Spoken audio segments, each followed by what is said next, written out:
Good morning. We've got an out and back today up to Kelston Roundhill, which is a glorious viewpoint just above the village of Kelston, kind of to the northwest of Bath.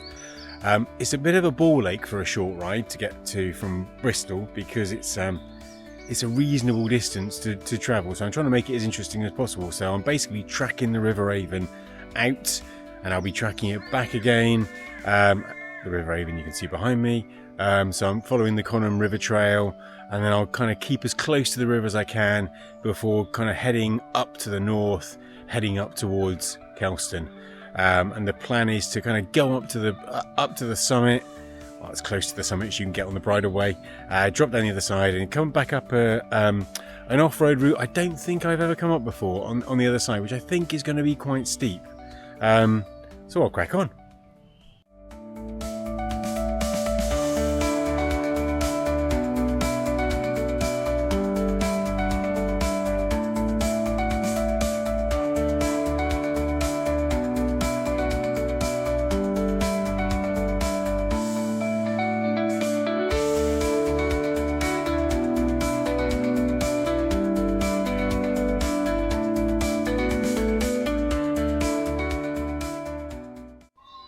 Okay, I am now on North Stoke Lane, which is just past the village of Upton Cheney. I actually managed to miss a turn on the way here, so I found myself on the main road through Bitton for much longer than I anticipated, which is a bit of a pain in the backside, but hey, there you go, these things happen. You might be able to possibly see the village of North Stoke behind me. There's a fairly prominent church, and kind of behind me is the direction I'm going to be heading. And then from the village of North Stoke, you kind of head straight up the hill to Kelston Roundhill. So yeah, I will take a few clips on the way up. It's actually reasonably clear, despite being quite cloudy. It's reasonably clear today, so I'm hoping for some decent views when we get to the top. Cheers!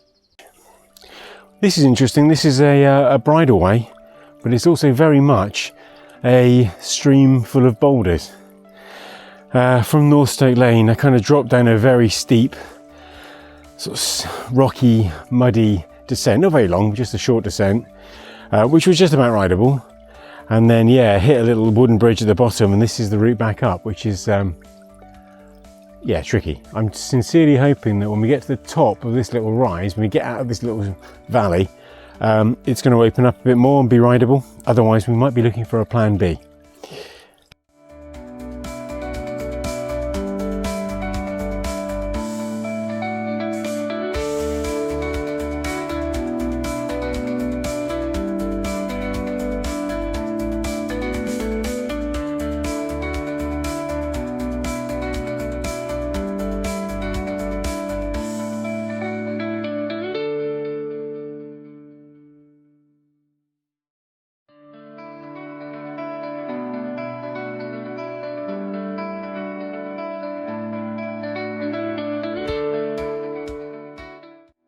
And this is Kelston Roundhill. We're up at the top, well, at least as close as you can get on a bike. So if I just pan around here, there you go, that's the very top there. I don't think I'll be surprising anyone by saying it's called Roundhill because it's got a very distinctive round top. And that little clump of trees is extremely visible from miles around. You can see it from Bristol. You can see it from quite close to my house actually, which is probably a good 12 miles away. So if I just pan around in the opposite direction, so looking back down towards the southwest, you can kind of head over towards Lansdowne up there, Bath Racecourse, and dropping down to the city of Bath in the distance. Okay, my plan is to head off in this direction for a little while, and then I'll be kind of looping around back towards Lansdowne and back up and over kind of the shoulder of Kelston Hill on the way back. Hopefully this route won't have any completely disastrous boulder-filled streams like the last route. Okay, fingers crossed.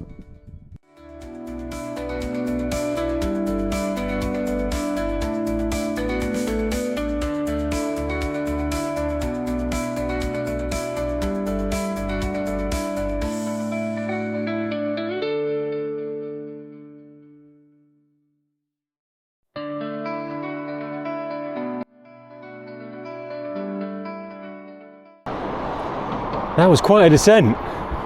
Wow, a real workout for the forearms. Right, I know this road climb quite well. This takes you up to the top of Lansdowne Hill, up by the racecourse, but we'll be turning off left in a couple of hundred metres time to head back up and over the shoulder of Kelston Roundhill. This is the Broodmoor Lane approach to Kelston Roundhill. Still on tarmac at the moment. We just started to go up. There is a transit van just around this bend that I'm slightly nervous about, just in case it's going to be doing something crazy or reversing. The guy in the transit van was clearly under the impression that this was a through road. Had a bit of a rude awakening when he got to a dead-end farm gate. Okay, as you can probably see, although it never looks the same on video, this is starting to go up very steeply. So let's see how we get on.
That was Broodmoor Lane. That was incredibly steep. I mean, I don't think I've struggled that much to ride up a gravel climb, an entirely gravel climb in the dry. That was, I mean, that was well over 20%, I would say, for a fairly long stretch. I kind of made it to a final little hairpin, which was probably no more than about 20 meters away from the gate at the top, after which it flattened out. And then unfortunately, I stopped for a rest. Just couldn't clip back in again. But anyway, it was pretty amazing. I'll definitely come back and I'll definitely do it properly. Right, I'm going to retrace my steps now, heading back towards North Stoke, avoiding that bridleway.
Heading back through Hannam now towards the return journey on the Conham River Trail. Kind of came back via the main roads through Bitton, then up Willsbridge Hill. Really busy today, something I mentioned before. So quite glad to be on a quieter suburban street. That's been really good fun again. The bridleways and byways around Kelston Roundhill really are quite something. A real leg test. I think I broke the rules a bit when I was coming back down because I avoided that bridleway and I followed a byway I've never been down before, and it seemed to turn into a footpath halfway down, which was unfortunate. It's still quite a pretty route down, but I had to dodge a couple of kissing gates. All good. Ended up in Upton Cheney, so it was all fine. Okay. Yeah, I got about 10k to go. Thank you so much for watching, and I'll be back again soon.